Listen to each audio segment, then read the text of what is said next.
हमारी संस्कृति, हमारे संस्कार सदा रहें हमारे साथ। सब्सक्राइब करें तिलक। हे लंकेश, यदि आपको अपने योद्धाओं की शक्ति पर बड़ा मान है तो मैं श्री राम की ओर से आपके समस्त योद्धाओं को चुनौती देता हूं। मैं अपना पैर आपके इस दरबार में जमा देता हूं।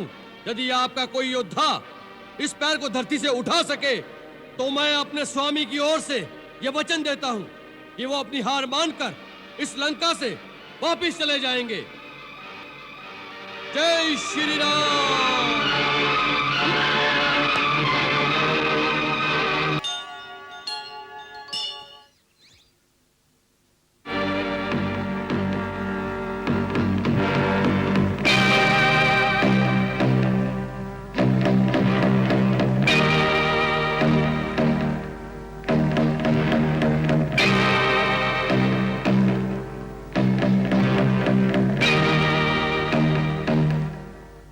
महारानी तारा इस समय कहाँ हैं? अपने कक्ष में। उन्हें कहो हम आए हैं।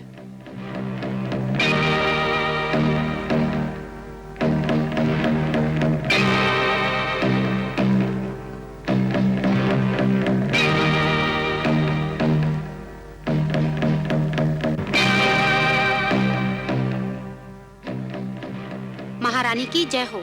राजकुमार अंगद पधारे हैं। अच्छा, उन्हें अंदर ले आओ।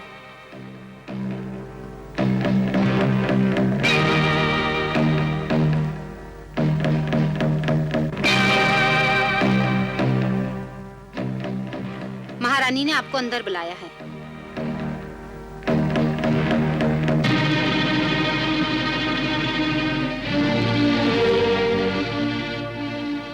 प्रणाम माताजी। चिरंजीवी हो। मृग्या से इतनी जल्दी वापस लौट आए? मैं मृग्या के लिए गया ही नहीं, रास्ते से ही लौट आया। क्यों?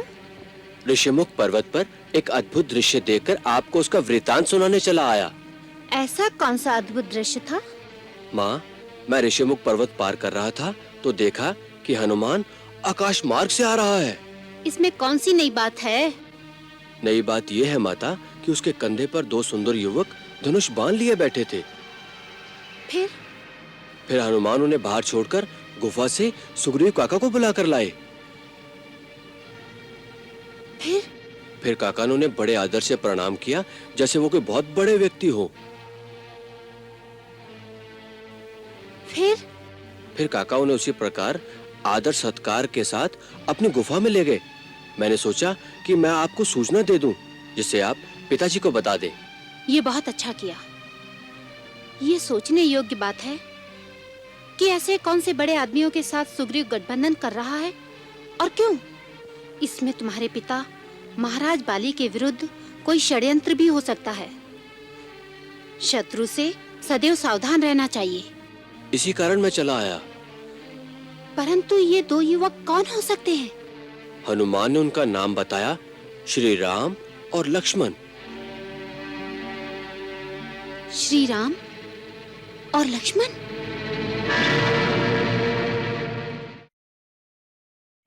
आप राजा की बात करते हैं लंकेश्वर? मैं जिनका दूत हूं वो तो राजाओं के भी राजा हैं। राजेश्वर हैं। वो केवल इस भूमि खंड के ही नहीं वरन तीनों लोकों के स्वामी हैं। देवताओं, वेदों और विधि के भी वही नायक हैं। मैं उन्हीं त्रिलोकेश्वर का, श्री राम का राजदूत हूँ। वह हरि है, हर है या ब्रह्मा है? कौन है वह? तुम इतने बड़े बड़े वार्तालाप जिसके लिए सुना रहे हो, उस तुम्हारे राम की वास्तविकता केवल इतनी ही है कि वह एक भटकता हुआ वनवासी है, जिसे अपने राज्य से भी निकाल दिया गया है। बताओ, उस भिखारी ने क्या संदेश देकर भेजा है तुम्हें? महाराज रावण, आपने मेरे स्वामी राजेश्वर श्री राम का अपमान किया है, इसलिए मुझे नियमानुसार इस सभा से चला जाना चाहिए। राजदूत का सम्मान उसके राजा का सम्मान होता है, इसलिए राजदूत का प्रथम कर्तव्य है कि वो अपने सम्मान की रक्षा करे, क्योंकि मेरे अपमान का अर्थ होगा मेरे स्वामी राजेश्वर श्री राम का अपमान। इसलिए मेरे लिए अब दो ही रास्ते हैं। पहला तो ये कि जहां मुझे सम्मान पूर्वक आसन नहीं दिया गया मैं उस सभा से ही चला जाऊं, परंतु जो मैं संदेश लाया हूं वो इतना महत्वपूर्ण है कि उस पर लंका, लंका निवासियों और सारी राक्षस जाति का जीवन और मरण निर्भर है। इसलिए मेरे लिए दूसरा रास्ता यही है कि मैं महाराज रावण, आपने मेरे स्वामी राज राजेश्वर श्री राम का अपमान किया है, इसलिए मुझे नियमानुसार इस सभा से चला जाना चाहिए।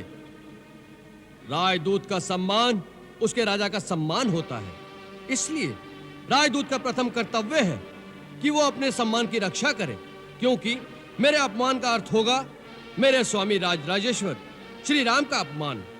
इसलिए मेरे लिए अब दो ही रास्ते हैं। पहला तो ये कि जहां मुझे सम्मान पूर्वक आसन नहीं दिया गया, मैं उस सभा से ही चला जाऊं। परंतु जो मैं संदेश लाया हूं वो इतना महत्वपूर्ण है कि उस पर लंका निवासियों और सारी राक्षस जाति का जीवन और मरण निर्भर है। इसलिए मेरे लिए दूसरा रास्ता यही है कि मैं इस सभा में अपने लिए एक राज्योचित आसन स्वयं ही निर्माण कर लूं, जिस पर सम्मान पूर्वक बैठकर मैं अपने राजा का संदेश आप तक पहुंचा सकूं। जय श्री राम।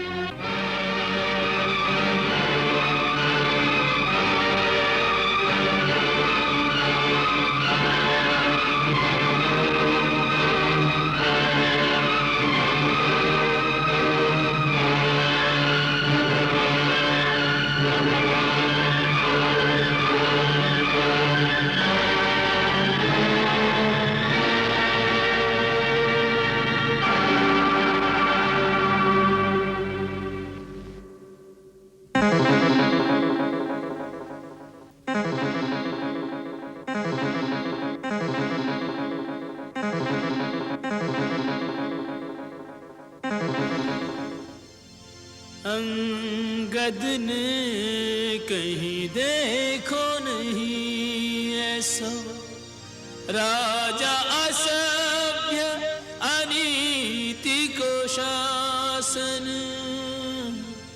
तीनों लोक के राजा के दूत को बैठन को नहीं देत जो आसन, आग लगी अंगद के अंग में, सुन अभिमान भरे संभाषण, पूछ बिना कहीं पूछ न होती सो, डार लियो निज पूछ को आसन, डार लियो निज पूछ को आसन।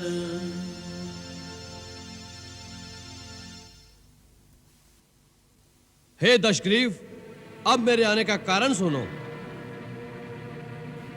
मैं आपके हित और भलाई के लिए श्री रघुवीर का दूत बनकर आया हूं। महाराज, मेरे पिता से आपकी मित्रता थी, इसलिए भी मैं आपको भली सम्मति देने आया हूं। आपका उत्तम कुल है, आप पुलस्त्य ऋषि के पौत्र हैं। आपने शिव जी और ब्रह्मा जी की पूजा करके उनसे बहुत से वर पाए हैं और आपने सब काम सिद्ध किए हैं। उसी शक्ति से आपने समस्त लोकपालों को भी जीत लिया है, परंतु फिर आपने किसी संगदोष अथवा कुमति के कारण उन शक्तियों का दुरुपयोग करके ऋषि, देवता, गंधर्व, अप्सरा, नाग, यश और राजाओं का बड़ा अपराध किया है। उसी राजमत से अंधे होकर आप अब जगत जननी सीता जी को हर लाए हैं। जब पाप कर्म इस प्रकार अपनी पराकाष्ठा को पहुंच जाते हैं तो दैवी शक्तियों को पाप का नाश करना ही पड़ता है, परंतु उस नाश के साथ ही पापी की घोर दुर्गति होती है। उसका अंत बड़ा भयानक होता है और मृत्यु उपरांत उसकी दशा अत्यंत दुखदायी होती है। आपके पाप आज आपको उसी सीमा पर ले आए हैं।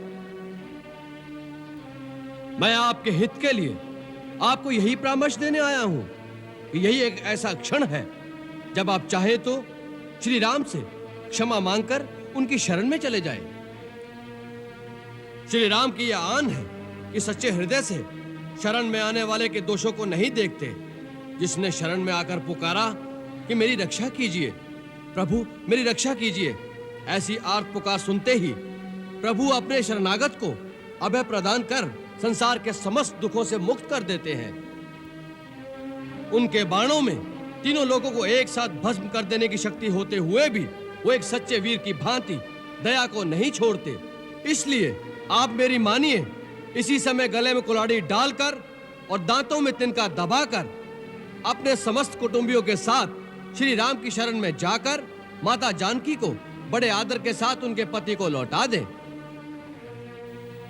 श्री राम ऐसे उदार और कृपालु हैं कि आपके क्षमा शब्द कहने से पहले ही वो आपको क्षमा कर देंगे।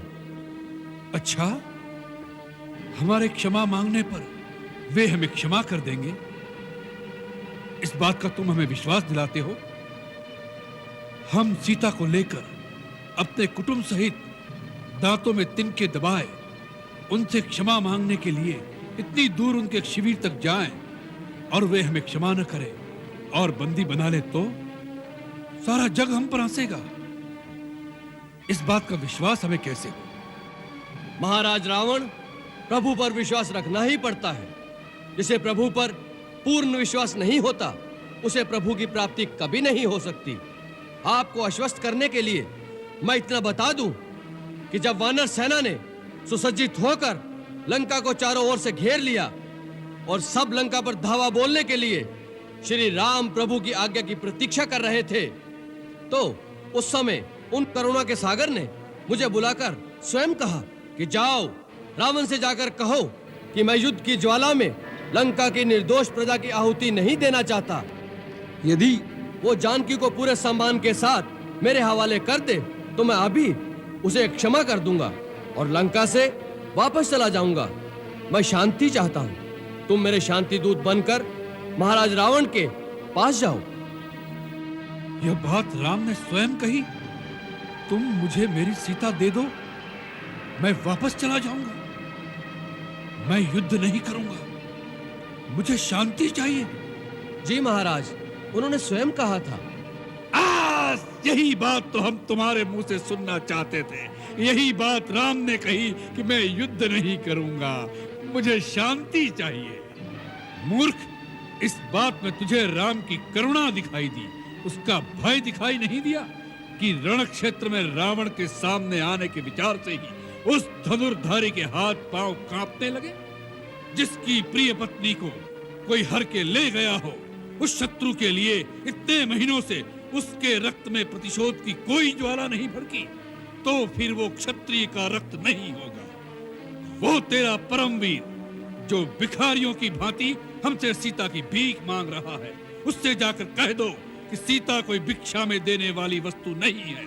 ऐसे अनमोल रत्न को तो अपने बाहुबल से जीतना पड़ता है। माता सीता को उन्होंने अपने बाहुबल से ही जीता था। महाराज, शायद आप भूल गए कि वो शिव धनुष जिसे श्री राम प्रभु ने तिनके की भांति उठाकर तोड़ दिया था, उसी धनुष पर अपने बाहुबल की परीक्षा करने कभी आप भी गए थे और सुना है वो आपसे उठाया भी नहीं गया था। प्रतिशोध वीरता की निशानी नहीं होता और कायर में शत्रु को क्षमा करने का साहस नहीं होता। इन दंत कथाओं में क्या रखा है मूर्ख वानर? तुमने कहा था तुम्हारे पिता हमारे मित्र थे, परंतु अपने कुल का परिचय नहीं दिया तुमने। महाराज, देवराज इंद्र के पुत्र महाराज बाली का मैं पुत्र हूँ। मेरा नाम अंगद है।